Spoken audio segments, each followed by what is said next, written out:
Hello friends, good morning. നമ്മുടെ Kerala T V സീരിയലിലേക്ക് എല്ലാവർക്കും സ്വാഗതം. അങ്ങനെ ഇന്ദരനും ഫാമിലിയും കൂടെ വന്ന് നമ്മുടെ അച്ഛനെയും മാഷിനെയും ഒക്കെ ഭയങ്കരമായിട്ട് ഇങ്ങനെ ഓരോന്ന് പറഞ്ഞിട്ട് അങ്ങ് പോയി. അവൾ നാളെ നേരം വെളുക്കും എൻ്റെ വീട്ടിലുണ്ടാകണം, അല്ലെങ്കിൽ ഇന്ദ്രജിത്ത് ആരാണെന്ന് കാണിച്ചു തരാം, ഇതൊക്കെ പറഞ്ഞു അവരങ്ങ് പോയി കഴിഞ്ഞപ്പോഴേക്കും ഇവിടെ മാധവ മാഷും എല്ലാവരും കൂടി ചേർന്ന് ഭയങ്കരമായിട്ട് വിഷമിച്ച് അങ്ങനെ ഇരിക്കുകയാണ്. എന്ത് ചെയ്യണം എന്നറിയത്തില്ലാതെ ആ ഒരു വല്ലാത്ത സങ്കടത്തിലിരിക്കുന്ന സമയത്ത് അമ്മയും അനിയത്തിയും കൂടെ അവിടെ ഭയങ്കര കരച്ചിലും ആ ഒരു ഇതൊക്കെയാണ്. അപ്പം അങ്ങനെ അവർ സങ്കടപ്പെട്ട് അങ്ങനെ ഇരിക്കുന്നു അവിടെ. പക്ഷേ ഇത് മകൾ എവിടെയാണെന്ന് ഏത് രീതിയിലാണെന്നൊന്നും അറിയില്ലാത്തതിൻ്റെതായ ഒരിത്. അത് കഴിഞ്ഞ് പിന്നെ ഇവർ പറഞ്ഞനുസരിച്ച് അറിയാവുന്നത് കൊണ്ട് അമ്മ രാവിലെ തന്നെ പല്ലവിയെ ചെന്ന് കാണാനായിട്ട് തീരുമാനിച്ചു. പല്ലവിക്കരികിലേക്ക് ചെന്ന് മകളോട് അവരുടെ വീട്ടിലേക്ക് പോകണമെന്ന് പറഞ്ഞു. പക്ഷെ പല്ലവി അനുസരിക്കുന്നില്ല. അപ്പം നീ എന്താ ഇങ്ങനെ, അവർ നമ്മളെ സമാധാനമായിട്ട് ജീവിക്കാൻ സമ്മതിക്കില്ല തുടങ്ങിയ കാര്യങ്ങളൊക്കെ പറയാം. അവൻ നമ്മുടെ സ്വസ്ഥത കെടുത്തിക്കൊണ്ടേ ഇരിക്കും, അറിയാവല്ലോ നിനക്ക് താഴെ ഞങ്ങൾക്കൊരു മകളും കൂടി ഉണ്ടെന്ന് പറഞ്ഞു പല്ലവിയോട് അമ്മ പറയാം. നിന്റെ അഹങ്കാരം കാരണമേ അതിൻ്റെ ഭാവി കൂടി ഇല്ലാതാക്കി നീ കളയരുത് എന്നൊക്കെ പറഞ്ഞു. അപ്പം നീ അവളെ കുറ്റപ്പെടുത്തേണ്ട കാര്യമൊന്നുമില്ല ശോഭേ എന്ന് അച്ഛൻ പറയുന്നു. അവൾ അവളുടെ ഇഷ്ടം പോലെ ചെയ്യട്ടെ എന്നും, അവൾ കാരണം ഉണ്ടായ സങ്കടങ്ങളെല്ലാം അനുഭവിച്ച് തീർത്തലേ പറ്റൂ, അത് നമ്മൾ വിധിയായിട്ട് കണ്ടാൽ മതി എന്ന് പറഞ്ഞ് മുകുന്ദമാഷ് പറയുമ്പോൾ അല്ലെങ്കിൽ പിന്നെ ഇവൾക്ക് ഇന്ദ്രപ്രസ്ഥത്തിൽ നിന്ന് ഇറങ്ങിപ്പോരാൻ തോന്നില്ലല്ലോ, ഇത് നമ്മുടെ വിധിയെന്ന് തന്നെ പറയണം. ഇനി ഇവൾ കാരണം കോടതി കയറേണ്ട അവസ്ഥ കൂടി വന്നിരിക്കുകയാണെന്ന് പറഞ്ഞു. അപ്പോൾ എല്ലാം പൂർണ്ണമാകുമെന്നും പറഞ്ഞ് ശോഭയും പറഞ്ഞു. ഇതൊക്കെ കേട്ട് പല്ലവി വിഷമിച്ച് നിൽക്കുന്നു. അപ്പോൾ അച്ഛനെ അമ്മയും സങ്കടപ്പെടുത്താതെ മോൾ ഇന്ദ്രൻ്റെ വീട്ടിലേക്ക് തിരിച്ചു പോകും, അത് തന്നെ മോളുടെ ഭാവിക്ക് നല്ലതെന്ന് കൂട്ടുകാരിയുടെ അമ്മയും പറഞ്ഞു. പല്ലവി ആകെ വല്ലാതായിട്ട് നിൽക്കുമ്പോൾ ഭാവി അവിടെ ചെന്ന് കയറിയാലേ ഇവളുടെ ഉള്ള സമാധാനം കൂടി അയാൾ തകർക്കും, ചിലപ്പോൾ അയാൾ ഇവളെ ദേഹോപദ്രവം ചെയ്യാൻ പോലും മടിക്കില്ലെന്നുള്ള കാര്യങ്ങളൊക്കെ ഇങ്ങനെ പറഞ്ഞു. ഒരു ജീവിതമാകുമ്പോൾ ചെറിയ വിട്ടുവീഴ്ചകളൊക്കെ നമ്മുടെ ഭാഗത്തുനിന്ന് ഉണ്ടാകണ്ടേ എന്നും ചിലതൊക്കെ കണ്ടില്ല കേട്ടില്ല എന്ന് വെച്ചാലേ ജീവിതം മുന്നോട്ട് കൊണ്ടുപോകാൻ സാധിക്കൂ തുടങ്ങിയ കാര്യങ്ങളും ഒക്കെ പറയുമ്പം പല്ലവിയുടെ കാര്യങ്ങൾ എല്ലാം അറിയാവുന്ന അമ്മ എന്താ ഇങ്ങനെ സംസാരിക്കുന്നതെന്നാ എനിക്ക് മനസ്സിലാവാത്തത് എന്നും പറഞ്ഞുകൊണ്ടിങ്ങനെ മകൾ ചോദിക്കും, ഞാനൊരു അമ്മയല്ലേ, എല്ലാ അമ്മമാരുടെയും മനസ്സെനിക്ക് മനസ്സിലാകും, മക്കളെ വളർത്തി വലുതാക്കി അച്ഛൻ്റെ അമ്മയുടെ സങ്കടം എന്ന് പറഞ്ഞപ്പോൾ അതുപോലെ മക്കളുടെ സങ്കടം കൂടി അച്ഛനും അമ്മയും കൂടെ മനസ്സിലാക്കണമെന്ന് പറഞ്ഞപ്പം സ്മൃതി ഇതിൻ്റെ പേരിൽ വെറുതെ നിങ്ങളായിട്ട് ഇനി സംസാരിക്കാനൊന്നും പോകണ്ടെന്ന് പല്ലവി അന്നേരം പറഞ്ഞു. ഞാനിപ്പോൾ ഇന്ദ്രപ്രസ്ഥത്തിലേക്ക് പോകണം, അത്രയല്ലേ ഉള്ളൂ, പോകാം എന്നും പറഞ്ഞ് ഇറങ്ങി പോകാൻ തുടങ്ങുമ്പോൾ പല്ലവി നീ നിന്റെ ദേഷ്യം കാണിക്കരുത്, ഞങ്ങൾ നിന്നെ ഇന്ദ്രൻ്റെ വീട്ടിലേക്ക് പോകണമെന്ന് പറയുന്നതേ നാട്ടുകാരുടെ കൂടി വായടപ്പിക്കാൻ വേണ്ടിയിട്ടാ. നീ ഭർത്താവിൻ്റെ വീട്ടിൽ നിന്ന് കല്യാണ രാത്രി തന്നെ പഴിയിറങ്ങി എന്ന് പറയുന്നതേ ഞങ്ങൾക്ക് നാണക്കേടാണെന്ന് അമ്മ. അവരതിന് പല കാരണങ്ങളും ഉണ്ടാക്കി കളിയാക്കി ചിരിക്കും. നിന്നെ കടം വാങ്ങിയും പലിശക്കെടുത്തും കല്യാണം കഴിപ്പിച്ച് വിട്ടതേ നാട്ടുകാർക്ക് പരിഹാസങ്ങൾ കേൾക്കാൻ വേണ്ടിയിട്ടൊന്നും അല്ല എന്നൊക്കെ പറഞ്ഞപ്പം എൻ്റെ കല്യാണവുമായി ബന്ധപ്പെട്ട് വന്ന ബാധ്യതകളൊക്കെ ഞാനായിട്ട് തന്നെ അവസാനിപ്പിച്ചേക്കാം, അമ്മ തൽക്കാലം സമാധാനമായിട്ട് ഇരിക്കാൻ പറഞ്ഞപ്പോഴത്തേക്കും പല്ലവി എന്ന് പറഞ്ഞ് അമ്മ വിളിച്ചു. ശോഭേ നിർത്ത്, നീ ബാധ്യതകളെ പറ്റി ഒന്നും ഇപ്പോൾ ആലോചിക്കേണ്ട, അതൊക്കെ അച്ഛൻ നോക്കിക്കോളാം, നീ ഇന്ന് തന്നെ ഇന്ദ്രൻ്റെ വീട്ടിലേക്ക് തിരിച്ചു പോകാൻ നോക്കാൻ അച്ഛൻ പറഞ്ഞു, അതാണ് ഞങ്ങൾക്ക് കിട്ടാവുന്ന ഏറ്റവും വലിയ സമാധാനം എന്ന് പറഞ്ഞപ്പോൾ പല്ലവി ആകെ ധർമ്മസങ്കടത്തിലായി. ഇവർക്ക് വേണ്ടി ഇനിയും പോയി കഴിഞ്ഞാൽ എന്താകും എന്നുള്ളത്. അപ്പം ഞാൻ പോവാച്ചാ എന്നും പറഞ്ഞിട്ട് പല്ലവി അവിടെ നിന്ന് അങ്ങോട്ടേക്ക് പോവുകയും ചെയ്തു. പല്ലവി അങ്ങ് പോയി കഴിഞ്ഞപ്പോഴേക്കും നമ്മുടെ പല്ലവി രണ്ടും കൽപ്പിച്ച് ഇന്ദ്രൻ്റെ വീട്ടിലേക്ക് പോവുക. അപ്പോൾ ഇന്ദ്രൻ്റെ വീട്ടിലേക്ക് പല്ലവി ചെല്ലുന്നു. ഇന്ദ്രപ്രസ്ഥം എന്ന് പറഞ്ഞ വലിയ എഴുത്തും വായനയൊക്കെ കണ്ടുകൊണ്ട് ആ കയറി ചെല്ലുന്നത്. പല്ലവി അകത്ത് കയറി ചെന്നപ്പോഴേക്കും അനിയൻ കണ്ടു പല്ലവിയെ. അമ്മേ ഇതാരാ വന്നിരിക്കുന്നതെന്ന് നോക്കിക്കേ എന്നും പറഞ്ഞുകൊണ്ട് നീട്ടി വിളിക്കുന്നു.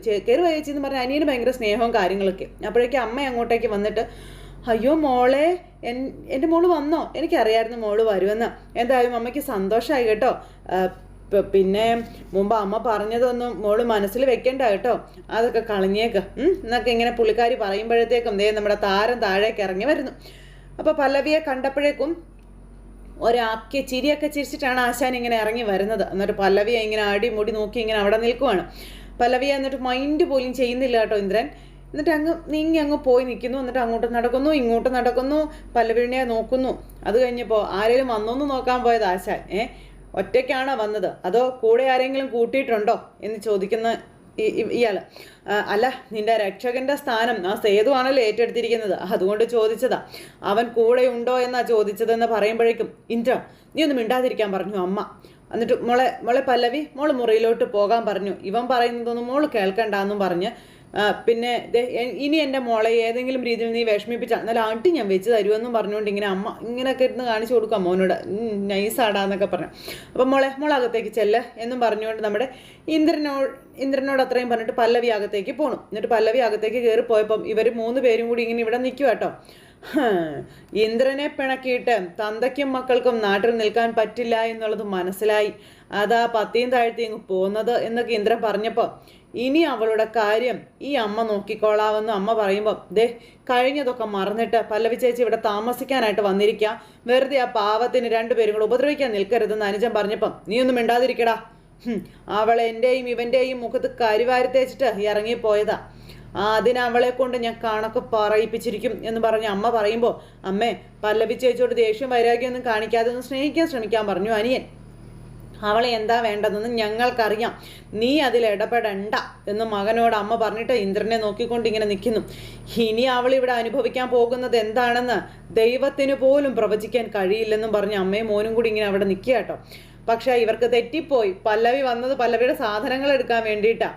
അപ്പോൾ മോളെന്തിനാ ഈ പെട്ടിയൊക്കെ തൂക്കിക്കൊണ്ട് വരുന്നത്, മോളെ എങ്ങോട്ടാന്ന് ചോദിച്ചപ്പം അതൊക്കെ എന്തിനാ നിങ്ങളറിയുന്നതെന്ന് ചോദിച്ചു പല്ലവി. അപ്പോൾ എന്താ മോളെ ഇതിങ്ങനെ അമ്മയെ സങ്കടപ്പെടുത്താനാണോ മോൾ അകത്തേക്ക് പോയത് എന്ന് ചോദിച്ചേ. ഇത് മോളുടെ വീടല്ലേ, പിന്നെ മോൾ ഇവിടെ വേണം ഇനി താമസിക്കാനെന്നൊക്കെ പറയുമ്പോൾ ഇവിടെ താമസിക്കുന്നതിലും നല്ലതേ ഞാൻ വല്ല കടലിലും ചാടി ആത്മഹത്യ ചെയ്യുന്നതാണെന്ന് പറഞ്ഞു നമ്മുടെ പല്ലവി. പിന്നെ എന്തിനാടി ഇങ്ങോട്ട് കയറി വന്നതെന്ന് ചോദിച്ചപ്പോൾ എൻ്റെ ഓർണമെൻറ്റ്സ് എടുക്കാനാണെന്ന് പറഞ്ഞു. വളരെ കഷ്ടപ്പെട്ടും കടം വാങ്ങിയും എൻ്റെ അച്ഛനും അമ്മയും എനിക്ക് വേണ്ടി വാങ്ങിച്ചതാ, ഇത് എനിക്ക് അവർക്ക് തിരിച്ചു കൊടുക്കണമെന്ന് പറഞ്ഞപ്പം ഇവിടെ നിന്ന് നീ ഓർണമെൻറ്റ്സ് ആയിട്ട് പോവില്ല ഇന്ദ്ര എന്നും പറഞ്ഞുകൊണ്ട് ഇങ്ങനെ അമ്മ വിളിക്കുമ്പോഴേക്കും ഇന്ദ്രൻ പല്ലവിയുടെ കയ്യിൽ കയറി പിടിച്ചു. വാടി ഇവിടെ വാടി ഇവിടെ എന്നും പറഞ്ഞുകൊണ്ട് ഇങ്ങനെ. അപ്പോഴേക്കും വിടാനാ പറഞ്ഞെന്ന് പറഞ്ഞു. പല്ലവി ആണെങ്കിൽ അവിടെ കിടന്ന് ഇങ്ങനെ അങ്ങോട്ടും ഇങ്ങോട്ടും ഭയങ്കരമായിട്ടിങ്ങനെ പിടിയും വലിയും കൂടുന്നു. അപ്പോഴേക്കും നമ്മുടെ പല്ലവി പോലീസായിട്ടാണ് വന്നത്. ആ SI വരുമെന്ന് ഈ 2-3 എണ്ണങ്ങൾ ഒരിക്കലും വിചാരിച്ചില്ല. അപ്പം അവിടെ കിടന്ന് പിടിയും വലിയും ഭയങ്കരമായിട്ട് കൂടിക്കൊണ്ടിരിക്കുക. അപ്പോഴാണ് അമ്മ പുറത്തേക്ക് നോക്കുമ്പോഴും മേഡത്തിനെ കാണുന്നതും. എടാ നിർത്തടാ, അതേടാ പോലീസ് വരുന്നടാ എന്നും പറഞ്ഞുകൊണ്ട് ഇങ്ങനെ പറഞ്ഞു. അപ്പോഴേക്കും എന്താ ഇവിടെ പ്രശ്നം എന്ന് ചോദിച്ചപ്പോൾ പ്രശ്നമൊന്നുമില്ല മേഡം, ഇതാരാന്ന് ചോദിച്ചപ്പോൾ ഇതെൻ്റെ മോൻ്റെ ഭാര്യ എന്നും പറഞ്ഞുകൊണ്ട് നല്ലവളായി ചമഞ്ഞ് നിൽക്കുന്നു. ഇവളിവിടെ കയറി വന്ന് ഇവനോട് വെറുതെ വഴക്കുണ്ടാക്കുക എന്നൊക്കെ അമ്മ പറഞ്ഞപ്പം കാര്യങ്ങളൊക്കെ പല്ലവി എന്നോട് പറഞ്ഞിട്ടുണ്ട് എന്നും പറഞ്ഞുകൊണ്ട് മേഡം അങ്ങ് പറഞ്ഞു. ഇവിടെ ഇങ്ങനെ ചില നാടകങ്ങളൊക്കെ അരങ്ങേറുമെന്നും പിന്നെ എനിക്കറിയായിരുന്നു, അതുകൊണ്ടാണ് ഞാൻ പല്ലവിക്ക് പിന്നാലെ ഇങ്ങ് പോരാന്ന് വെച്ചതെന്നും ആ മേഡം പറഞ്ഞ ഇന്ദ്രനൊക്കെ ഇങ്ങനെ ചമ്മി നിൽക്കുക. പല്ലവി എന്താണ് ഇവിടെ നിന്ന് എടുക്കാനുള്ളതെന്ന് വെച്ചാൽ എടുത്തോ, ആരും പല്ലവിയെ തടയില്ല എന്ന് പറഞ്ഞപ്പോഴത്തേക്കും പല്ലവി ഇങ്ങനെ നെഞ്ച് വിരിച്ചിങ്ങനെ നിൽക്കുക. അപ്പോൾ ഞാൻ കൊണ്ടുവന്നതെല്ലാം എടുത്തിട്ടുണ്ട് മേഡം എന്ന് പറഞ്ഞപ്പം ശരി എന്നാൽ വന്നോളൂ എന്നും പറഞ്ഞുകൊണ്ട് അവരങ്ങനെ പോകുമ്പോൾ ഒന്ന് നിന്നേ എന്നും പറഞ്ഞ് പല്ലവിയെ പിന്നിൽ നിന്ന് വിളിച്ചിട്ട് മേഡം ഇവളെ എവിടേക്കാണ് കൊണ്ടുപോകുന്നേ എന്ന് ചോദിച്ചു ഇന്ദ്രൻ. ഇവളെൻ്റെ ഭാര്യയാണ് എന്ന് പറയുമ്പോൾ ഞാൻ കിട്ടിയ താലിയ ഇവളുടെ കഴുത്തിൽ കിടക്കുന്നതെന്നും കൂടി പറഞ്ഞു. ആ നിലയ്ക്ക് ഇവൾ എൻ്റെ കൂടെ ഈ ഇന്ദ്രപ്രസ്ഥത്തിൽ തന്നെ താമസിക്കും, മര്യാദയ്ക്ക് കയറി പൊടിയകത്ത് എന്ന് പറഞ്ഞപ്പോഴേക്കും ഈ കെട്ടുതാലിയുടെ പേരിലാണ് നിങ്ങൾ എൻ്റെ പേരിൽ അവകാശം സ്ഥാപിക്കുന്നതെങ്കിൽ വേണ്ട, ഞാൻ വന്നത് ഇതുകൂടി തിരിച്ചു തരാൻ വേണ്ടിയിട്ടാണെന്ന് പറഞ്ഞ് കഴുത്തിൽ നിന്ന് ഒരു ഇന്ദ്രൻ്റെ മുഖത്തേക്ക് വലിച്ചെറിഞ്ഞു കൊടുത്തു നമ്മുടെ പല്ലവി. അങ്ങനെ അവിടെയും തിരിച്ചടിയായിരുന്നു. അമ്മയും മോനും മുഖത്തടിച്ചതിന് തുല്യമായിട്ട് അവിടെ അങ്ങനെ നിൽക്കുന്നു. അപ്പോഴേക്കും ഭയങ്കര ദേഷ്യം. മേഡമുള്ളതുകൊണ്ടൊന്നും ഇവർക്ക് പറയാൻ പറ്റില്ലല്ലോ. എന്തായാലും മേഡത്തിൻ്റെ കൂടെ നല്ല അന്തസ്സുള്ള പെണ്ണായിട്ട് നമ്മുടെ പല്ലവി ഇന്ദ്രപ്രസ്ഥത്തിൽ നിന്ന് എന്നേക്കുമായി പടി ഇറങ്ങി പോണു. അങ്ങനെ മേഡവും പല്ലവിയും കൂടെ പോകുന്നത് നോക്കി അന്തം വിട്ട് കുന്തം വിഴുങ്ങിയതുപോലെ നിൽക്കാനേ അവർക്ക് പറ്റുള്ളൂ. അങ്ങനെ ആ ഒരു ഇതെല്ലാം കഴിഞ്ഞതിന് ശേഷം വീണ്ടും പൂർണിമയുടെയും മാധവൻ്റെയും വീട്ടിൽ പുതിയ ചടങ്ങുകളും കാര്യങ്ങളും ഒക്കെ നോക്കുവാണ്. അപ്പോൾ പൂജയൊക്കെ നടത്തിയതിൻ്റെ കാര്യങ്ങളൊക്കെ നോക്കും. അപ്പോൾ ലക്ഷണങ്ങളെന്ന് പറഞ്ഞാൽ എല്ലാം ശുഭമാണ്, എല്ലാം നല്ല രീതിയിൽ നടന്നു തുടങ്ങിയ കാര്യങ്ങളൊക്കെ ഇങ്ങനെ പറഞ്ഞു. അപ്പോൾ അങ്ങനെ ആ ഒരു ഇതിൽ മക്കളെ കുറിച്ചൊക്കെ പറഞ്ഞു കഴിഞ്ഞപ്പോഴത്തേക്കും പ്രതാപൻ കയറി പറഞ്ഞു, പൂർണിമേച്ചിക്ക് 3 മക്കളാണ്, മരുമകനായിരിക്കും, പക്ഷേ ഇതിൽ കാണുന്നത് മരുമകളെന്ന് തന്നെയാണെന്ന് പറഞ്ഞപ്പം എന്നാൽ അത് പേട്ട് തേങ്ങയായിരിക്കും, അതുകൊണ്ടാണ് ഇല്ലാത്തതൊക്കെ കാണുന്നതെന്ന് പറഞ്ഞു. പുതുതായിട്ടൊരു മരുമകൾ കയറി വരും എന്നുള്ളതാണ് ആ ഒരു ഇതിൽ അദ്ദേഹം പറഞ്ഞത്. അപ്പോൾ അത് പല്ലവിയെക്കുറിച്ചാണ് പറഞ്ഞത്, സേതുവിനെക്കുറിച്ചും. അത് ഇവർക്കും മനസ്സിലായി. അതിൻ്റെ കുശുമ്പാണ് പ്രതാപൻ തീർക്കുന്നത്. അപ്പോൾ അങ്ങനെ മരുമകൾ കയറി വരുമെന്ന് പറഞ്ഞപ്പോഴേക്കും എന്നാലേ ഇത് പേട്ട് തേങ്ങയായിരിക്കും, അതുകൊണ്ട് ഇല്ലാത്തൊക്കെ കാണുന്നതെന്ന് പറഞ്ഞുകൊണ്ട് ഇങ്ങനെ നിൽക്കുന്നു. ആ സമയത്ത് അദ്ദേഹം പ്രതാപൻ്റെ വായ അട്ടപ്പിക്കുന്ന രീതിയിൽ നല്ല വർത്തമാനവും പറഞ്ഞു. അതിനുശേഷം പിന്നെ ആ ചേട്ടൻ അവിടെ ഇരുന്ന് എന്തൊക്കെയോ കയ്യിൽ ഗണിച്ചും കുണിച്ചും ഒക്കെ ഇങ്ങനെ നോക്കുന്നു. എന്നിട്ട് എന്തൊക്കെയോ കാര്യങ്ങളെല്ലാം പറയുവാണ്. അപ്പോൾ അതൊക്കെ കേട്ടപ്പോൾ പ്രതാപൻ അങ്ങ് ദഹിക്കുന്നില്ല. പ്രതാപൻ ഇങ്ങനെ തുറച്ചു നോക്കിക്കൊണ്ട് ഇങ്ങനെ നിൽക്കുക കേട്ടോ.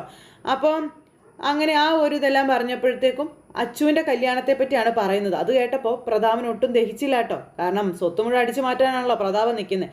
അപ്പോൾ അച്ചു ചേച്ചിക്ക് എന്താ കല്യാണക്കാർ പറഞ്ഞപ്പോൾ നാണം വന്നോ എന്നൊക്കെ ചോദിച്ചുകൊണ്ട് ഇവരിങ്ങനെ അങ്ങോട്ടും ഇങ്ങോട്ടും പറഞ്ഞുകൊണ്ട് നിൽക്കുമ്പോൾ പ്രതാപനും അതുപോലെ പുള്ളിക്കാരിയും കൂടെ അപ്പുറം മാറി നിൽക്കുക. അതെ, ഇവിടെ എന്തൊക്കെയോ നമ്മൾ അറിയാത്തതായിട്ട് സംഭവിക്കുന്നുണ്ട് എന്നും പറഞ്ഞുകൊണ്ട് ഇവരിങ്ങനെ സംസാരിച്ചുകൊണ്ടിരിക്കുന്നു. ഈ സമയത്ത് ആ വന്ന തിരുമേനി അദ്ദേഹം എല്ലാം സെറ്റാക്കിയിട്ട് അവിടെ നിന്ന് അങ്ങ് പോണു. അദ്ദേഹം അങ്ങ് പോയി കഴിഞ്ഞപ്പം നീ വാ എന്ന് പറഞ്ഞ ഭാര്യയും കൂട്ടിക്കൊണ്ട് ഭർത്താവ് അങ്ങോട്ടേക്ക് ചെല്ലുക. അപ്പോൾ അവളുടെ കഴിഞ്ഞിട്ട് വേണം നിന്റെ കാര്യം നോക്കാനെന്നൊക്കെ മാധവൻ ഇങ്ങനെ പറയുന്നു. അപ്പോൾ ഞങ്ങൾ ഇറങ്ങുമെന്ന് പറഞ്ഞു. പ്രതാപൻ പോകാൻ തുടങ്ങുമ്പം നിൽക്കുന്നേ ഊണ് കഴിഞ്ഞിട്ട് പോകാമെന്ന് പറഞ്ഞു. ഊണ് കഴിക്കാനൊന്നും നിൽക്കുന്നില്ല, ഇവളുടെ വീട്ടിലൊന്ന് കയറണം. മരുമകൻ വീട്ടിലേക്ക് വരുന്നില്ല എന്നും പറഞ്ഞ് ഇവളുടെ അമ്മയ്ക്ക് ഭയങ്കര പരാതിയാണ്. പാർട്ടിക്കാർ മാത്രം പോരല്ലോ, ബന്ധുക്കളും വേണ്ടേ എന്നൊക്കെ പ്രതാപൻ ചോദിച്ചപ്പം പിന്നെ വേണം എന്നും പറഞ്ഞ് പൂർണിമ പറഞ്ഞു. ശരി ചേച്ചി എന്നും പറഞ്ഞ് അവർ യാത്ര പറഞ്ഞ് അങ്ങ് പോവുകയും ചെയ്തു. ആ സമയം എപ്പോഴാണ് അച്ചു ചേച്ചിക്ക് ചെറുക്കനെ അന്വേഷിക്കാൻ പോകുന്നതെന്ന് ചോദിച്ചപ്പം അയ്യോ അന്വേഷിക്കണം, അതുണ്ടല്ലോ ജ്യോത്സ്യരും മംഗല്യയോഗം ഉടനെ ഉണ്ടെന്ന് പറഞ്ഞതുപോലെ ചേച്ചി ഇവിടെ തറയിലൊന്നും അല്ലെന്നൊക്കെ പറയുമ്പോൾ അല്ല അച്ഛാ ഇവള് വെറുതെ കള്ളം പറയുന്നതാണെന്ന് പറഞ്ഞ അച്ചു. എടി ഭയങ്കര നീ ചേച്ചിയല്ലേ ഇപ്പോൾ പറയുന്നത് നല്ല ഹൈറ്റുള്ള ചെറുക്കം വേണം, നല്ല കൊട്ട താടിയുള്ള ചെറുക്കം വേണം എന്നൊക്കെ, ഒന്നും മിണ്ടാതിരിക്കടി എന്ന് പറഞ്ഞുകൊണ്ട് അന്നേരം അച്ചു. അപ്പം മോള് ചെറുക്കൻ്റെ കാര്യം ഓർത്ത് ടെൻഷൻ അടിക്കൊന്നും വേണ്ട, നല്ല രാജകുമാരനെ പോലൊരു പയ്യനെ തന്നെ അച്ഛൻ മോൾക്ക് വരനായി കൊണ്ടുവരുമെന്ന് പറഞ്ഞപ്പോൾ അപ്പം കുതിരപ്പുറത്തായിരിക്കും അച്ഛാ ചേച്ചിയുടെ ചേട്ടൻ വരുന്നേ എന്നൊക്കെ ചോദിച്ചുകൊണ്ട് ഇങ്ങനെ കളിയാക്കിക്കൊണ്ടേ ഇരിക്കുക കേട്ടോ. അപ്പോൾ അല്ല രാജകുമാരനെ പോലത്തെ പയ്യനെന്ന് പറഞ്ഞില്ല, അതുകൊണ്ട് പറഞ്ഞതാണെന്ന് പറഞ്ഞിട്ടുണ്ട്. ഇങ്ങനെ മോള് പറയുമ്പോൾ അമ്മ നിന്ന് ചിരിക്കുക. അങ്ങനെ ഇവരിത് സംസാരിച്ചുകൊണ്ടിരിക്കുമ്പം എങ്ങനെയുള്ള ആളായാലും പൊന്നും മഠത്തിലെ നിലയ്ക്കും വിലയ്ക്കും പറ്റിയ ആളായിരിക്കണം, എനിക്ക് അത്രേ ഉള്ളൂ എന്നും പറഞ്ഞുകൊണ്ട് ഇങ്ങനെ നേരെ പൂർണിമ പറഞ്ഞു. അപ്പം ഇങ്ങോട്ട് മാറടി എന്ന് പറഞ്ഞുകൊണ്ട് ഇളയതിനെ പിടിച്ച് മാറ്റി നിർത്തിയിട്ട് അങ്ങനെയുള്ള ഒരാളെ മാത്രമേ ഞാൻ എൻ്റെ മോൾക്ക് വേണ്ടി കണ്ടുപിടിക്കൂ എന്ന് പറഞ്ഞ് അച്ചുവിനോട് അന്നേരം പറയൂ കേട്ടോ. അപ്പോൾ ഋതു ചേച്ചി എന്താ ഒന്നും പറയാത്തത്, ഋതു ചേച്ചിക്കൊന്നും പറയാനില്ല എന്ന് ചോദിച്ചു. അച്ഛാ ചേച്ചിക്കും കൂടി ഒരു പയ്യനെ നോക്കാൻ പറഞ്ഞപ്പം എനിക്ക് കല്യാണം ഒന്നും വേണ്ടെന്ന് പറഞ്ഞു മൃദു. വേണ്ടേ എന്ന് എനിക്ക് നോക്കിക്കോളാൻ പറഞ്ഞുകൊണ്ട് കുഞ്ഞിപ്പെണ്ണ് പറയുമ്പോൾ ആദ്യം എൻ്റെ അച്ചുവിൻ്റെ കല്യാണം അത് നാടും നാട്ടാരും അറിഞ്ഞ് നല്ല ആർഭാടമായിട്ട് എനിക്ക് നടത്തണം, അത് കഴിഞ്ഞ് അതിനേക്കാളും ആർഭാടമായിട്ട് നിങ്ങളുടെ കല്യാണവും അച്ഛൻ നടത്തും ഇതൊക്കെ പറയുവാണ്. അങ്ങനെ അച്ഛൻ മക്കളെ ചേർത്ത് പിടിച്ച് അവിടെ അങ്ങനെ നിൽക്കുന്നു. ആ സമയത്തും പൂർണിമയുടെ മുഖം ഇങ്ങനെ വല്ലാതിരിക്കുമ്പം നീ പിണങ്ങണ്ട നീയും പോര് എന്നും പറഞ്ഞുകൊണ്ട് ഇങ്ങനെ അച്ഛൻ വിളിച്ചു. ആ സമയത്ത് അവരുടെ ഇടയിലേക്ക് പൂർണിമയും ചെന്നു. അങ്ങനെ അവർ സകുടുംബം സന്തോഷത്തോടെ ഇങ്ങനെ അവിടെ നിൽക്കുവാണ്. അങ്ങനെ ആ ഒരു സന്തോഷത്തിൽ മാധവൻ ഇങ്ങനെ അവിടെ നിൽക്കുന്നു. ഈ സമയം പിന്നെ കാണിക്കുന്നതോ നമ്മുടെ ശോഭ ഇങ്ങനെ വീട്ടിൽ ചെടിക്ക് വെള്ളമൊക്കെ ഒഴിച്ചുകൊണ്ടിരിക്കുന്നു. ആ സമയത്ത് പല്ലവി അങ്ങോട്ടേക്ക് ഓട്ടോ വിളിച്ചു വന്നു. പല്ലവിയുടെ കയ്യിലൊരു ബാഗുമുണ്ട്. ആ സമയം മോളെ കണ്ടതും അമ്മ ഓടി അങ്ങോട്ട് ഇറങ്ങി ചെന്നു കേട്ടോ. നീ ഇന്ദ്രൻ്റെ വീട്ടിലേക്ക് പോയില്ലേ എന്ന് ചോദിച്ചു. അപ്പോൾ പോയെന്ന് പറഞ്ഞു. പിന്നെന്താ അവിടെ നിൽക്കാതെ ഇങ്ങോട്ട് പോകുന്നതെന്ന് ചോദിച്ചപ്പം അത് ഞാൻ പറയാമെന്ന് പറഞ്ഞു പല്ലവി. ആ സമയം ഇവിടെ നിന്ന് പറയണ്ട, അയൽക്കാരൊക്കെ കാണുകയും കേൾക്കുകയും ചെയ്താലേ ഞങ്ങൾക്ക് നാണക്കേടാ, നീ കയറി വരാൻ പറഞ്ഞ അമ്മ മോളെ അകത്തേക്ക് വിളിക്കുക. അപ്പോഴേക്കും മകളകത്ത് എന്നും അച്ഛൻ അവിടെ നിൽപ്പുണ്ട്.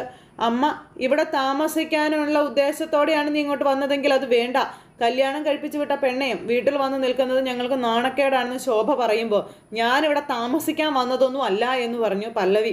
അല്ലെങ്കിലും വിവാഹം കഴിപ്പിച്ചു വിട്ട പെണ്ണിന് സ്വന്തം വീട്ടിൽ ഒരു അതിഥിയുടെ സ്ഥാനം മാത്രമല്ലേ ഉള്ളൂ എന്ന് ചോദിക്കുന്നു മകള് അമ്മയോടും അച്ഛനോടും. മകളാണെങ്കിലും താമസത്തിന് ചെല്ലുന്നത് ഇഷ്ടക്കേട് തന്നെയാണെന്ന് പറഞ്ഞു. അപ്പോൾ നീ ഭർത്താവുമായിട്ട് നല്ല ബന്ധത്തിലാണെങ്കിൽ നിനക്ക് എത്ര കാലം വേണമെങ്കിലും ഇവിടെ വന്ന് നിൽക്കാം, അത് ഞങ്ങൾക്ക് സന്തോഷമുള്ള കാര്യം തന്നെയാണ്. പക്ഷേ ഇപ്പോൾ ഇവിടെ നീ നിൽക്കുന്നതേ ഞങ്ങൾക്ക് ഇഷ്ടക്കേട് തന്നെയാണെന്ന് പറഞ്ഞ അമ്മയാണെങ്കിൽ ഭയങ്കര ഒച്ച എടുക്കുമ്പം അമ്മ എന്തിനാ ചേച്ചിയോട് ഇങ്ങനെയൊക്കെ സംസാരിക്കുന്നതെന്ന് ചോദിച്ച് പാറു അങ്ങ് വന്നു. പിന്നെ ഞാൻ എന്തു പറയണം, ഭർത്താവുമായിട്ട് അടിയുണ്ടാക്കി വന്നവളെ ഞാൻ എന്താ കടലപ്പായസം കൊടുത്ത് സദ്യ വിളമ്പണോ, എനിക്ക് ഇവളെ കാണുമ്പോൾ പെരുവരടിയിൽ നിന്ന് അങ്ങോട്ട് വരുവാണെന്നൊക്കെ പറഞ്ഞ അമ്മ. നിന്നോട് ഞാനും നിന്റെ അച്ഛനും കാല് പിടിച്ച് പറഞ്ഞതല്ലേ നീ ഇന്ദ്രപ്രസ്ഥത്തിലേക്ക് ചെന്നില്ലെങ്കിൽ ആ ഇന്ദ്രൻ നമ്മളിവിടെ സ്വസ്ഥമായി ജീവിക്കാൻ സമ്മതിക്കില്ല എന്നുള്ളത്, നിനക്കെന്താടി പറഞ്ഞാൽ മനസ്സിലാകാത്തതെന്നും പറഞ്ഞ് ഇങ്ങനെ ഒച്ച എടുക്കുമ്പോൾ അച്ഛൻ അമ്മയോടൊന്നും മിണ്ടാതിരിക്കാൻ പറഞ്ഞു പാറു. അപ്പോൾ നീ മിണ്ടാതിരിക്കടി എവിടെയെന്നും പറഞ്ഞുകൊണ്ട് ശോഭ. അപ്പോൾ പാറു അമ്മ എന്ത് വേണമെങ്കിലും എന്നെ പറഞ്ഞോട്ടെ, അതെല്ലാം കേൾക്കാൻ ഞാൻ തയ്യാറാണെന്ന് പല്ലവി പറഞ്ഞു. അച്ഛനും അമ്മയും ആഗ്രഹിച്ചതുപോലെ ഒരു ജീവിതം എനിക്ക് കിട്ടിയില്ലല്ലോ, കിട്ടാതിരുന്നതേ നിന്റെ അഹങ്കാരം കൊണ്ടാണെന്നും പറഞ്ഞുകൊണ്ട് അമ്മ അന്നേരം പറയും, കല്യാണ രാത്രി തന്നെ കെട്ടിയവൻ്റെ തലയും തല്ലിപ്പൊളിച്ച് അവൾ ഇറങ്ങിയിരിക്കുന്നു എന്നൊക്കെ പറഞ്ഞ് ഇങ്ങനെ പറയുമ്പോൾ പല്ലവിക്ക് സങ്കടം വരുന്നുണ്ടേ. അതിനൊക്കെയുള്ള ധൈര്യം എവിടുന്ന് കിട്ടിയിരിക്കുന്നതെന്ന് എനിക്ക് മനസ്സിലാകുന്നില്ല എൻ്റെ ഭഗവാനെ എന്നും പറഞ്ഞിരിക്കുമ്പോൾ പല്ലവി മോൾ അകത്ത് പോകാൻ പറഞ്ഞു അച്ഛൻ. അപ്പോൾ ഇല്ലച്ചാ, ഞാനിവിടെ താമസിക്കാനായിട്ടൊന്നും വന്നതല്ല, ദേ ഈ ബാഗ് അച്ഛനെ ഏൽപ്പിക്കാൻ വേണ്ടി വന്നതാണെന്ന് പറഞ്ഞപ്പോൾ ഇതെന്താണെന്ന് ചോദിച്ചു. ഇത് എൻ്റെ കല്യാണത്തിന് എനിക്ക് തന്ന ഓർണമെൻറ്റ്സ് ആണെന്ന് പല്ലവി അന്നേരം പറഞ്ഞു. അപ്പോഴേക്കും അച്ഛനും അമ്മയും ഇങ്ങനെ നോക്കുക കേട്ടോ. അനിയത്തിക്ക് ഭയങ്കര സങ്കടമായി. അതൊക്കെ എത്രമാത്രം കഷ്ടപ്പെട്ട് വാങ്ങിച്ചതാണെന്നൊക്കെ എനിക്ക് നന്നായിട്ട് അറിയാമെന്നും എൻ്റെ കല്യാണം നടത്തേണ്ടി പേരിൽ അച്ഛനൊരു കടക്കാരനാകുന്നത് എനിക്ക് സങ്കടമുള്ള കാര്യമാണെന്നും അച്ഛൻ ഇതൊക്കെ വിറ്റ് എത്രയും പെട്ടെന്ന് കടം തീർക്കാൻ നോക്കാൻ പറഞ്ഞിട്ട് പല്ലവി ഇങ്ങനെ പോകാൻ നോക്കുക, അല്ലെങ്കിൽ എടുത്തു വെച്ചേക്ക്, പാറുവിന് വേണ്ടി ഉപകാരപ്പെടും എന്നും പറഞ്ഞു. അപ്പോഴേക്കും അമ്മ വല്ലാതെയായി. ഇത്രയും നേരം മോളെ കിടന്ന് ഇതൊക്കെ പറഞ്ഞതല്ലേ, ഇത് അച്ഛാ എന്ന് പറഞ്ഞ് അച്ഛൻ്റെ കൈകളിലേക്ക് കൊടുത്തിട്ട് പല്ലവി ഇറങ്ങുമ്പോൾ, ചേച്ചി എവിടെ പോവാ? എങ്ങും പോകണ്ട, ഇനി ഇവിടെ നിന്നാൽ മതി എന്ന് പറഞ്ഞു പാറു. അപ്പോൾ ഇല്ല മോളെ, ചേച്ചി പോവാണെന്നും പറഞ്ഞുകൊണ്ട് പല്ലവി പോവാം. ചേച്ചി ഇവിടെ നിൽക്കുന്നത് അമ്മ പറഞ്ഞതുപോലെ നിങ്ങൾക്കൊക്കെ ഒരു നാണക്കേടായിരിക്കും എന്നും പറഞ്ഞു പല്ലവി ഇങ്ങനെ പറയേണ്ട കാര്യങ്ങളെല്ലാം പറഞ്ഞു. ചിലപ്പോൾ അത് നിന്റെ ഭാവിയെയും ബാധിക്കുമെന്നും പറഞ്ഞു. അതുകൊണ്ട് ഞാനിവിടെ നിന്ന് പോകുന്നത് തന്നെയാണ് നല്ലതെന്നും പറഞ്ഞ് നമ്മുടെ പല്ലവി അവിടെ നിന്ന് ഇറങ്ങുന്നു. അപ്പോൾ ചേച്ചി ചേച്ചി എന്ന് പറഞ്ഞ അനിയത്തി വിളിച്ചെങ്കിലും പല്ലവി കണ്ണുനീരോടെ അവിടെ നിന്ന് ഇറങ്ങിപ്പോകുന്നു. അമ്മയ്ക്ക് ഒരു കൂസലും ഇല്ല, അമ്മ ഒരു ഇതും ഇല്ലാതെ അങ്ങനെ നിൽക്കുന്നു. അങ്ങനെ നെഞ്ചു പൊട്ടുന്ന വേദനയോടെ നമ്മുടെ പല്ലവി വീടിൻ്റെ പടി ഇറങ്ങി പോകുന്നിടത്താണ് ഇന്നത്തെ നമ്മുടെ കഥ അവസാനിച്ചത്.